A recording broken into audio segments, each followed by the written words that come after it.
আগামী 12 ফেব্রুয়ারি জাতীয় সংসদ নির্বাচন অবাধ, সুষ্ঠু ও নিরপেক্ষ হবে বলে আশ্বাস দিয়েছেন স্বরাষ্ট্র উপদেষ্টা জাহাঙ্গীর আলম চৌধুরী। আসন্ন জাতীয় সংসদ নির্বাচন উপলক্ষে মঙ্গলবার বিকেলে সাভারের তেঁতুলছড়া উচ্চ বিদ্যালয়ে মক ভোটিং কেন্দ্র ও নির্বাচন ব্যবস্থা অনুশীলন পরিদর্শনে গিয়ে সাংবাদিকদের সঙ্গে আলাপকালে তিনি একথা বলেন। স্বরাষ্ট্র উপদেষ্টা বলেন, যারা এখনো নির্বাচন নিয়ে দ্বিধায় রয়েছেন তারা দেশ ছেড়ে পালিয়েছেন, তারা ওই জায়গা থেকে অনেক কথাই বলছেন। নির্বাচন অংশগ্রহণমূলক হলে তাদের মুখে কালি পড়বে বলেও মন্তব্য করেন জাহাঙ্গীর আলম চৌধুরী। এই সময় স্বরাষ্ট্র সচিব নাসিমুল গনি, পুলিশ মহাপরিদর্শক বাহারুল আলম সহ অন্যান্যরা উপস্থিত ছিলেন।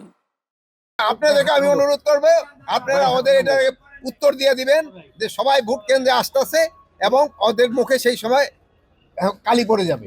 কয়েকজন লোক যারা দ্বিধায় আছে তারা কিন্তু দেশ ছেড়ে পালাইছে, তারা ওই জায়গা থেকে বহু কথা বলতেছে।